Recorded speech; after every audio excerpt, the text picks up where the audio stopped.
Hace 68 millones de años, en las llanuras semitropicales de Norteamérica, merodeaba el mayor y más terrorífico depredador que jamás haya pisado la Tierra, Tyrannosaurus rex. Considerando su peso de más de 10 toneladas, su poderosa mordida y sus agudos sentidos, era el último depredador que querrías tener cerca en aquellos tiempos. Y, teniendo en cuenta que su vista era 13 veces mejor que la nuestra, hubiera sido muy difícil evitarlo. Por lo tanto, si por alguna extraña razón despiertas en Norteamérica durante el Cretácico tardío, tu primera prioridad debería ser salir de ahí. Pero la pregunta es, ¿a dónde?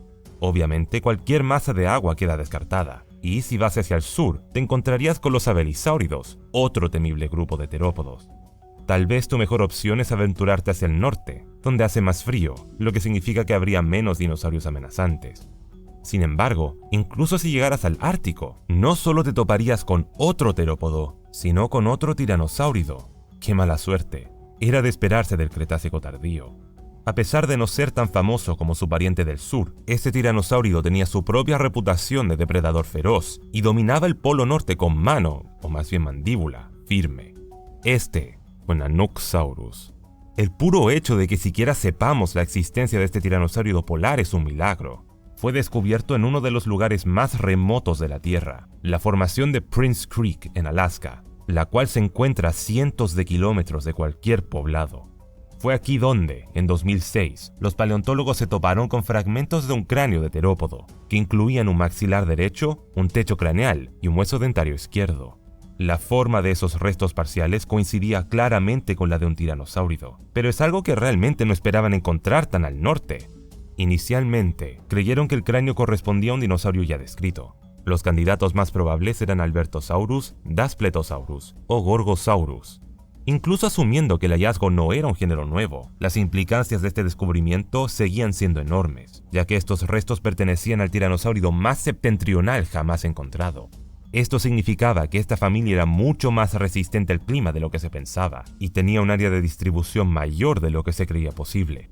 Sin embargo, unos años después, al preparar el holotipo para su análisis, los científicos se dieron cuenta de que esta criatura era en realidad mucho más singular de lo que se había percibido en un principio, tanto que los paleontólogos dedujeron que no se trataba solo de una nueva especie, sino que de un nuevo género, que, debido a su ubicación, recibió el apropiado nombre de Nanooksaurus, de la palabra ñupiaq que significa oso polar.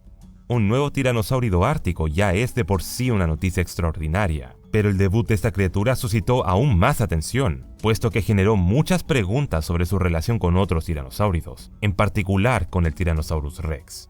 Los estudios basados en su morfología revelaron que estaba íntimamente emparentado con él, siendo quizá el segundo terópodo norteamericano más estrechamente emparentado con el T-Rex después de Daspletosaurus. Por ende, fue ubicado dentro de la subfamilia Tyrannosaurinae, que se caracteriza por su constitución relativamente pesada y cabeza más grande y voluminosa. Su clasificación también planteó otra cuestión desconcertante. ¿De dónde procedía exactamente esta criatura? Un misterio que aún no tiene una respuesta concluyente. Por ahora, las dos teorías principales que circulan son que se trata de un descendiente de un tiranosaurio norteamericano que migró hasta el Polo Norte, o que procede de un tiranosaurio asiático que cruzó el estrecho de Bering pero nunca se molestó en dirigirse al sur. Esta última idea ha ganado algo más de apoyo este año, gracias al recién descubierto Asiatyrannus, un pequeño tiranosaurio del tamaño de un ciervo, procedente de China, cuyo cráneo era extremadamente similar al de Nanooksaurus, lo que ha llevado a algunos a especular que es el ancestro directo del tirano del norte, aunque esto no está confirmado.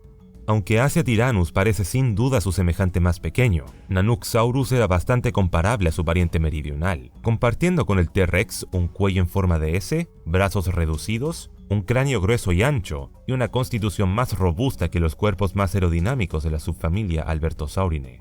En lo que se diferenciaba, sin embargo, era en su tamaño comparativamente más pequeño, sus dientes más estrechos ubicados más atrás de la mandíbula, y las crestas óseas más pronunciadas sobre los ojos.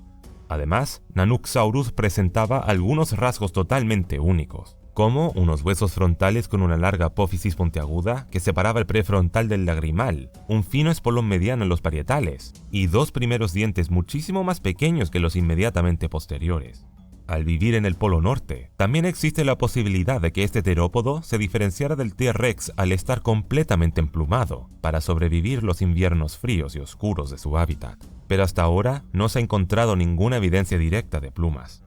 La mejor evidencia actual en realidad procede de Asia, donde los paleontólogos desenterraron a Eutyrannus, otro pariente cercano que vivió en un clima similar y tenía un tupido plumaje, lo que indica que este linaje de terópodos podría estar completamente emplumado en la edad adulta.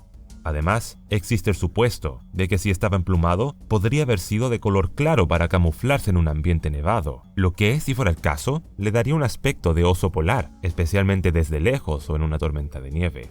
Pero esta criatura sería inconfundible de todas maneras. Nanooksaurus era mucho más grande que un oso polar, a pesar de no alcanzar el tamaño del T-Rex. Originalmente, a partir del holotipo, se creía que Nanooksaurus era un terópodo de tamaño medio a grande, que alcanzaba los 6 metros de longitud y pesaba casi 1 tonelada, convirtiéndolo en uno de los mayores depredadores terrestres árticos que hayan existido, pero no en uno de los mayores tiranosáuridos, siendo sus dimensiones comparables a las de los Ceratosaurus más grandes. Sin embargo, en un raro caso para la paleontología, resulta que Nanooksaurus probablemente era mucho más grande de lo que se pensó en un principio, posiblemente un 300% más grande en términos de masa, ya que los estudios más recientes determinaron que era más parecido en tamaño a Albertosaurus, no a Ceratosaurus.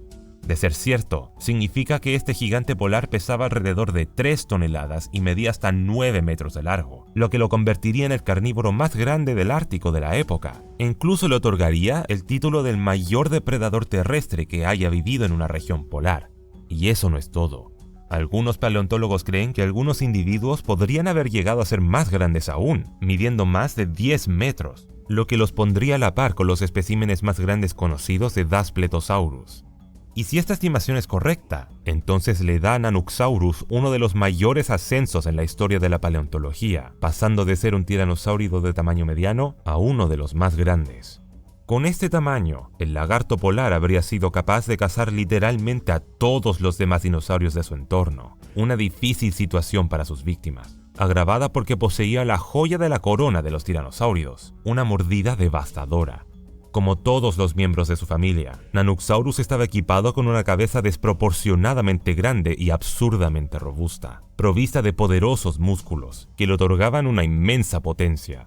Aunque su situación era un poco particular, ya que compartía más parentesco con los miembros más corpulentos de su familia, lo que significaba que el cráneo no solo era largo, sino también excepcionalmente ancho.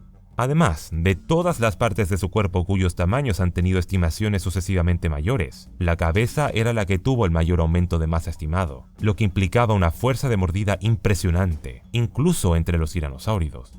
Lamentablemente, debido a la escasez de restos, no se ha llevado a cabo ningún estudio detallado sobre su mordida, lo que ha obligado a los paleontólogos a basarse en tiranosáuridos de tamaño similar, como Gorgosaurus, Daspletosaurus y Albertosaurus. Esto no es necesariamente útil. En general, las estimaciones de mordida de estos titanes van desde 10.000 newtons hasta unos asombrosos 40.000 newtons para Gorgosaurus, 2,5 veces más potente que la mordida de un cocodrilo. La única conclusión real es que, sea cual sea el número, sin duda mordía fuerte, y dado el diseño del cráneo, es probable que Nanooksaurus matara a su presa primero triturando una gran área de tejido y hueso solo con la fuerza de su mordida, y luego de esta destrucción arrancaría enormes trozos de carne a medida que tiraba y desgarraba, abriendo catastróficas heridas que se habrían visto como si alguien hubiera borrado una sección entera de tu cuerpo. La letalidad de esta mordedura se veía amplificada por los dientes, porque aunque eran más pequeños que los del T-Rex, aún eran muy grandes y estaban diseñados para destruir. El más grande medía más de 10 centímetros de largo, además de tener una forma curva que aseguraba que la presa mordida quedara enganchada, y finas estrías para que cada mordisco pudiera atravesar varias capas de carne sin encontrar una resistencia significativa. Equipado con tal arma, Nanooksaurus seguramente era capaz de matar o al menos herir de muerte, incluso a los animales más grandes de su entorno, con un solo mordisco bien ubicado. Basándonos en qué otros animales se han encontrado en su entorno, su dieta probablemente consistía en varios hadrosáuridos y ceratópsidos. Sin embargo, de todas las criaturas con las que convivía, es común que se le represente cazando al Pachyrhinosaurus, y frecuentemente se muestra la escena de un Pachyrhinosaurus siendo cazado por varios Nanooksaurus, lo que sugiere que era una criatura gregaria. Por supuesto, no hay pruebas directas de que viviera o cazara en manadas, y la idea errónea quizás se deba a las estimaciones anticuadas de su pequeño tamaño. Dicho esto, algunos siguen pensando que prefería vivir con otros de su misma especie, simplemente por lo hostil que era su entorno, ya que vivir en manada les habría facilitado la caza y, en teoría, les habría permitido acurrucarse para obtener el calor que tanto necesitaban.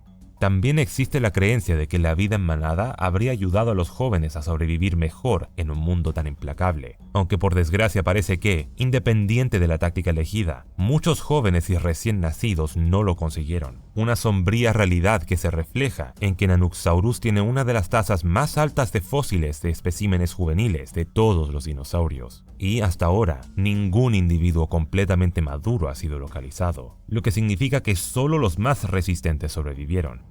Pero lo que es irónico es que parece que este sufrimiento fue en cierto modo voluntario, y es que, debido al elevado número de crías descubiertas, los paleontólogos se dieron cuenta de que, en lugar de migrar hacia el sur a climas más cálidos para pasar el invierno, optaban por permanecer en el sombrío ártico durante todo el año, una elección osada ya que estas regiones polares no eran nada amigables.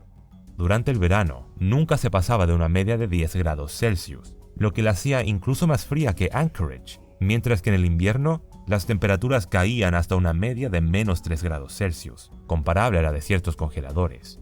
Los estudios han demostrado que, durante los meses de invierno, Nanooksaurus pudo haber vivido hasta 120 días de oscuridad casi completa, temperaturas bajo cero y ventiscas frecuentes. Esta dureza del clima es otra razón por la que algunos piensan que es imposible que este terópodo sobreviviera sin estar completamente emplumado. Y el duro invierno también dio lugar a una segunda teoría, de que habría necesitado sentidos más agudos en comparación con sus parientes, para poder cazar con éxito durante el invierno. En concreto, se cree que su vista y su olfato eran muy refinados, lo que le permitía rastrear a sus presas a través de las tormentas más espesas y los días más oscuros.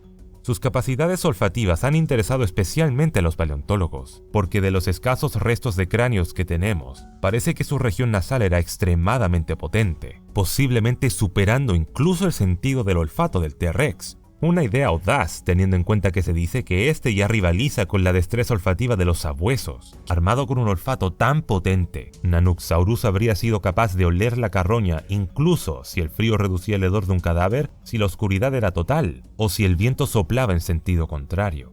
Una posible adaptación adicional que podría haber surgido del frío habría sido la estructura de sus patas, porque como estas tierras árticas recibían fuertes nevadas, tiene sentido que este terópodo hubiera evolucionado de alguna manera que le permitiera atravesar sin problemas la nieve pesada, y tal vez pararse en el hielo sin romperlo. Y aunque todavía no se ha encontrado ningún material de las patas que verifique esta hipótesis, un puñado de científicos sigue pensando que pies especializados para conservar mejor el calor, dedos de forma única y piernas poderosas son todas posibles adaptaciones que le hubieran ayudado a sacar el máximo de partido a su país de maravillas invernal.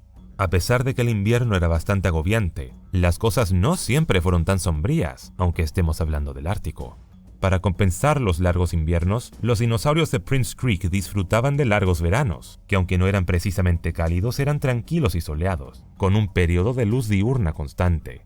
Esta estación estival, al igual que el invierno, parece haber tenido un gran impacto en el funcionamiento de Nanooksaurus, dado que la puesta de huevos se concentraba hacia el comienzo del verano, y su dieta se veía afectada por los patrones migratorios de los animales que decidían no quedarse todo el año. Lo realmente interesante es que, además de vivir permanentemente en el Ártico, Nanooksaurus era el único animal que tenía una distribución ubicua en toda la formación de Prince Creek. En la mayoría de los casos, los animales mostraban una preferencia por una zona específica. Por ejemplo, Edmontosaurus se asentaba en las tierras bajas costeras, mientras que Pachyrhinosaurus se quedaba en las tierras altas. Esta capacidad para sentarse en todas partes y prosperar demuestra hasta qué punto este tiranosaurio era una amenaza para otros, y que esta familia de terópodos podía evolucionar para apoderarse de prácticamente cualquier bioma. Su hábitat extendido era probablemente una buena cosa para él, ya que significaba un mayor acceso a una gran variedad de animales que incluía una sorprendente cantidad de dinosaurios, como Dromaeosaurus, Gruipeda, Saurornitholestes, Alaskacephale, Pachyrhinosaurus, Edmontosaurus, Ilambeosaurinos, ornitópodos, leptoceratopsidos, teselosaurinos y ornitomimosaurios no identificados. Lo que quizás es aún más sorprendente que la gran diversidad de dinosaurios que lograron sobrevivir ahí fue la gran variedad de no dinosaurios que llamaron a esas tundras su hogar, como Simolodon, Hypsonyctops, multituberculados, Sicuomis, Unuacomis y más de 60 tipos de árboles. El único grupo que realmente parecía estar ausente de este entorno eran los ectotermos o animales de sangre fría, como serpientes, cocodrilos, anfibios, tortugas y otros reptiles que no pueden generar su propio calor interno y deben depender de fuentes externas, por lo que la región polar no es el lugar más idóneo para ellos. De todos los animales que acabo de mencionar, Nanuqsaurus estaba entre los más grandes, siendo sus únicos rivales Pachyrhinosaurus y Edmontosaurus, mientras se llevaba con ventaja la corona de mayor depredador, pues su competidor más cercano era aproximadamente 140 veces más pequeño, y eso dándole a Saurornitholestes el beneficio de la duda. En promedio, todos los depredadores, además de Nanuqsaurus, experimentaron diversos grados de enanismo en esta región, alcanzando en promedio solo la mitad del tamaño de sus homólogos del sur. Esto es bastante inusual, ya que va en contra de la tendencia de los animales de ser más grandes en climas fríos, lo que lleva a los paleontólogos a suponer que fue el resultado de la falta de presas, tal vez causada por el gran número de pequeños depredadores, todos compitiendo entre sí. Mientras tanto, Nanuqsaurus, con su tamaño fuera de lo común, era el único capaz de especializarse en la caza mayor, lo que significaba que no había competencia y, por tanto, no había enanismo. Con su tamaño y poderío a su favor, Nanuqsaurus era, por supuesto, el depredador más importante de su entorno, y reinó durante toda su existencia, que parece haber tenido lugar entre 70 y 68 millones de años atrás, lo que significa que nunca llegó a ver el final del Cretácico, tal vez para bien. Este reinado tan corto podría ser el resultado de vivir en un entorno hostil que presentaba una variabilidad extrema, o podría haber sido el resultado de algo más misterioso, aún por descubrir por la paleontología. Sea como fuere, solo nos queda esperar que, con el tiempo, se localicen más ejemplares de Nanuqsaurus para que podamos saber más sobre el único tiranosaurio polar que ha existido.